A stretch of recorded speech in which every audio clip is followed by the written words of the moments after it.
Comment faire pour qu'elle pense à moi et qu'elle ait envie de me parler? C'est la réponse à laquelle on va, c'est la question, pardon, à laquelle on va répondre aujourd'hui. Si tu ne me connais pas, je m'appelle Baptiste Brunel. Mon boulot, c'est d'aider les mecs sérieux mais trop gentils à devenir celui qui conclut naturellement avec les femmes sans utiliser des techniques à la con. Comment faire pour qu'elle pense à moi et qu'elle ait envie de me parler? On est parti. Alors, on va parler français. Cette question paraît simple, mais elle part souvent d'une mauvaise position. Parce que derrière, comment faire pour qu'elle pense à moi, il y a souvent autre chose. Il y a souvent comment être sûr qu'elle ne m'oublie pas. Il y a souvent comment faire pour qu'elle revienne vers moi. Et parfois, il y a juste comment faire pour être rassuré. Donc avant de parler de technique, on va nettoyer le problème.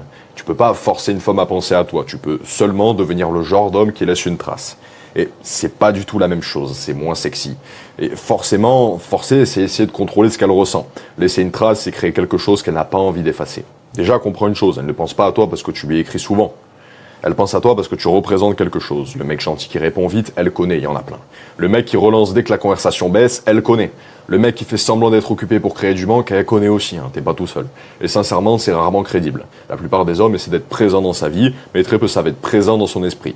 Être présent dans sa vie, c'est envoyer des messages. Être présent dans son esprit, c'est déclencher une association. Elle entend une musique, elle pense à toi. Elle voit un endroit, elle pense à toi. Elle vit une situation, elle se dit, lui, il aurait dit un truc là-dessus. Et là, tu commences à exister dans sa tête. Pas comme une notification, comme une présence. Et ça change tout. Maintenant, comment on fait concrètement? Pas en devenant bizarre, pas en jouant au manipulateur de bas étage, pas en postant des stories uniquement pour qu'elle les voie. Ça, c'est de la mendicité avec un filtre Instagram.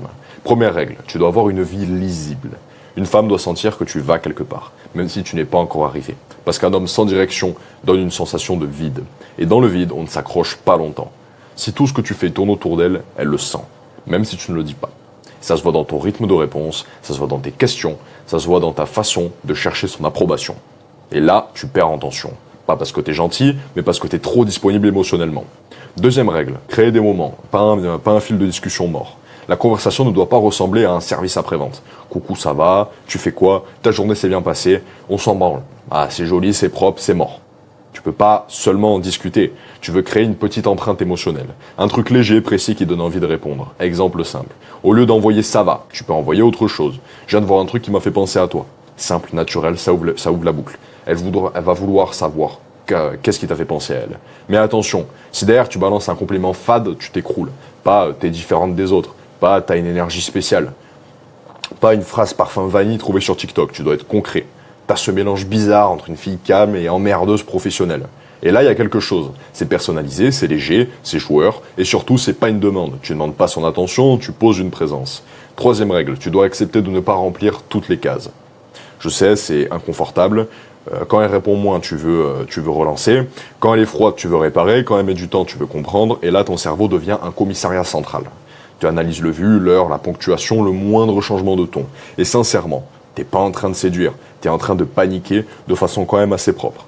Un homme qui marque, c'est laisser respirer. Pas pour punir, mais pas pour créer une stratégie de manque ridicule, mais parce qu'il a besoin de pas parce qu'il a besoin de remplir chaque vide.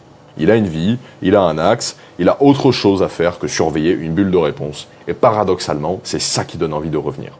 Parce qu'elle ressent pas la pression, elle ne sent pas que tu attends ta ration d'attention, elle sent que tu es là, mais que tu n'es pas pendu à son retour. Ça, c'est une différence énorme. Quatrième règle, arrête de vouloir être parfait. Le mec parfait est souvent oubliable. Il ne dérange rien, il ne provoque rien, il ne crée aucune friction, il est gentil, disponible, correct. Et il disparaît. Ce qui reste dans la tête, c'est souvent un relief, une façon de parler, une manière de la regarder, une remarque drôle, une conviction claire, un moment où tu n'as pas cherché à arrondir tous les angles. Maintenant, attention, je te dis pas d'être arrogant, je te dis pas d'être méchant, je te dis d'exister. Parce que si tu passes ton temps à être inoffensif, elle n'a rien à retenir. Cinquième règle, deviens rare sans jouer au rare. Jouer au rare, c'est répondre volontairement 6 heures après. Devenir rare, c'est avoir une vie qui t'absorbe vraiment. Jouer au rare, c'est de la stratégie, devenir rare, c'est de la structure. Et les femmes sentent la différence. Si tu réponds tard, mais que tu as passé ta journée à vérifier ton téléphone, tu n'es pas rare. Tu es juste anxieux avec un déguisement. La vraie rareté vient de ta direction personnelle.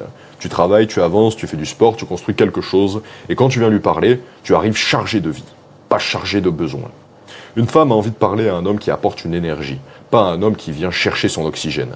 Maintenant, le fond du problème. Si tu veux absolument qu'elle pense à toi, demande-toi pourquoi. Est-ce que tu veux créer du lien ou est-ce que tu veux être rassuré? Parce que c'est pas la même énergie. Créer du lien, c'est sain. Chercher à être rassuré, ça pue le manque. Et le manque, ça se sent. dans ton regard, dans tes messages, dans tes silences, dans ta façon d'attendre. Et c'est pour ça que la vraie réponse, c'est pas une phrase magique, c'est pas un message parfait, c'est pas une technique de relance. La vraie réponse, c'est ton état intérieur. Un homme stable ne cherche pas à hanter l'esprit d'une femme.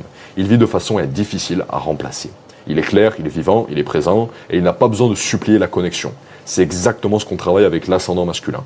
Stabilité intérieure, pour ne pas partir en panique dès qu'elle s'éloigne. Direction personnelle, pour ne pas faire semblant d'être...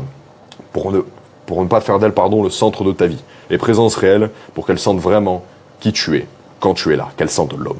Parce qu'au fond, une femme pense à toi quand tu lui fais vivre quelque chose, pas quand tu essaies de juste rester dans le paysage. Donc retiens ça. Ne cherche pas à être omniprésent, cherche à être marquant. Ne cherche pas à contrôler ses pensées, construis une présence qui s'imprime naturellement. Et surtout, arrête de vouloir qu'elle te parle pour te sentir exister. C'est là que tu deviens faible, fais en sorte d'exister avant elle. Puis viens à elle avec une vraie énergie, et là elle aura une raison de penser à toi. Et surtout, une raison d'avoir envie de revenir te parler. Voilà, c'est tout pour cette question. Maintenant, tu sais exactement comment faire pour qu'elle pense à toi et qu'elle ait envie de te parler. Si tu as envie qu'on bosse ensemble, il y a un lien en description. C'est le premier lien en description. C'est pour réserver un appel diagnostic avec moi, un appel gratuit de 30 à 60 minutes.